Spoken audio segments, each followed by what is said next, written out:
Karibu kwenye channel hii ya Nuhu Online TV.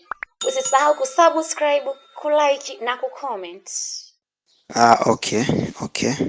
Naomba tuendelee. Tumeangalia kwenye voice iliyopita, tumeona na tumeangalia kuhusiana na Metaverse cryptos na NFTs cryptos. Sasa kundi lingine ni governance cryptos pamoja na stable cryptos. Sasa governance cryptos ni nini? Governance cryptos ni cryptos ambazo zenyewe zimedesigniwa au zinakuwa designed kuwapa holders wale ambao wanakuwa wamezimiliki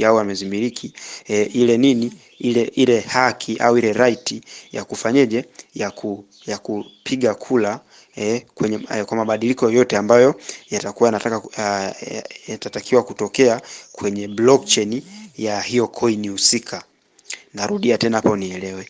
Governance token mara nyingi ni zile coin ambazo zenyewe zimedesigniwa kuprovide ile right Kumbuka kwenye mfumo wa blockchain huko mbele tutafika kwenye topic moja inaitwa blockchain governance.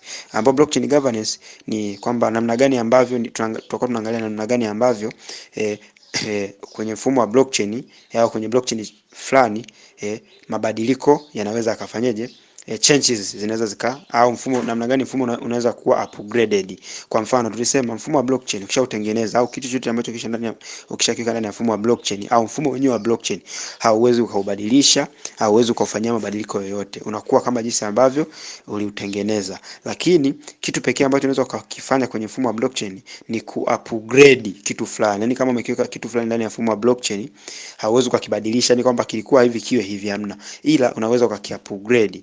Yani ku-upgrade ni kukiongezea vitu fulani, kwa maana ya kwamba unaandaa tena program nyingine au mfumo mwingine ambao unakuwa upgraded moja kwa moja kwa namna ambavyo unataka au inahitajika, then unaweka ndani ya mfumo wa blockchain. Lakini ule mfumo wa kwanza unakuwa uko vile vile, kwa sababu ukishaweka kule hauwezi ukauondoa. Sasa kuna namna ambavyo watumiaji, users tunasema, au holders ambao wanakuwa wanashikilia cryptocurrency fulani wanapotaka kufanyiwa upgrade, labda kufanyiwa fork, tutafika huko mbele, kuna kitu inaitwa fork, utakielewa.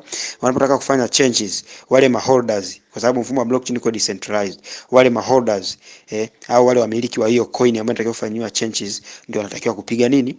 Kupiga kula. Sasa wanapigaje kula? Kwa sababu mfumo wa blockchain ni mfumo ambao unakuta maholders wako same, wametapakaa sehemu mbalimbali. Kuna mtu mwingine anamiliki token fulani, yuko wapi, yuko Marekani, yuko Tanzania na kadhalika. So kuna namna ambavyo wanakuwa wanaholder, wanafanyaje, wale madeveloper wanachokifanya, wana propose change kwenye blockchain fulani, wana propose namna ambavyo wanataka kufanya hizo upgrade. Wale maholders ndio wanaenda kuvote. Wanavote vipi? Wanapigaje kula kwamba okay, hii ama mabadiliko hayapite, hii ipite, hichi kipite, hichi kisipite.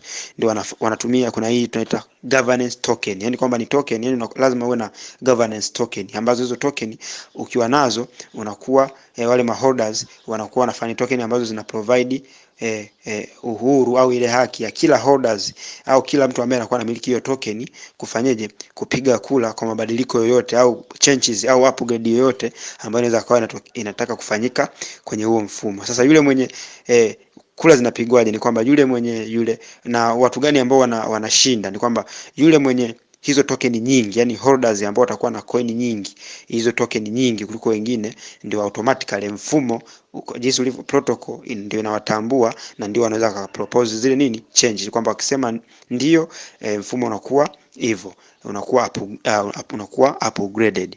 Sasa hizi token za namna hiyo tunaziita governance token. Ni token ambazo zina provide right kwa holders kuparticipate kwenye decision making. Kila holder ambaye anakuwa ana participate kwenye decision making za mabadiliko ya mfumo wa blockchain husika. Sasa mfano wa hizo governance token ni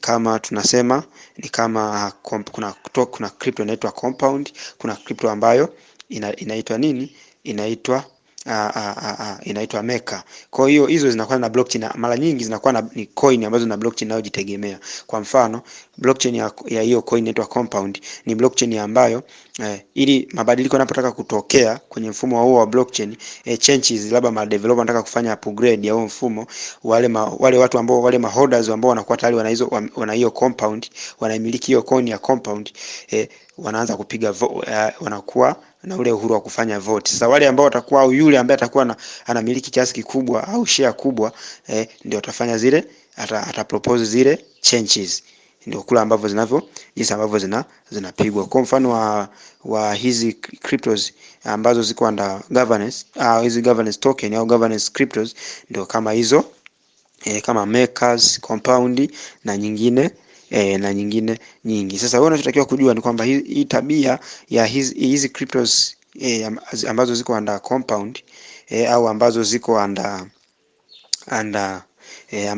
under governance, au hizi governance tokens, ni kwamba hizi zenyewe zina tabia ya kufanya, kwa sababu zinahitajika, yani zilikuwa zinatumia, unakuta mara nyingi ni coin, naweza nikasema hivyo, mara nyingi unakuta ni coin. Kwa mfano kama hiyo Compound ni coin ambayo ina blockchain yake, hiyo Maker ni coin ambayo ina blockchain yake. Kwa hiyo unakuta tabia moja ya hizi hizi cryptocurrency huwa kwanza zinafanya vizuri sana kwa sababu demand yake ni kubwa. Kwa mfano kuja kuangalia hizo coin kama Compound, licha kwa zinatumika tu kama hizo hivyo, unakuta zina matumizi mengine, zinaruhusu watu kurendi, watu kufanya borrowing na kadhalika. Kwa unakuta demand inakuwa kubwa. Kwa hili kundi pia mara nyingi inafanya vizuri, lakini pia coin zake nyingi zina bei kubwa sana. Kwa mfano ukiangalia Compound mpaka sasa hivi ina thamani kubwa sana. Kwa ni coin ambayo mtu akiwa na mtaji mzuri anaweza akanunua na akanufaika nazo kwa viwango vya juu.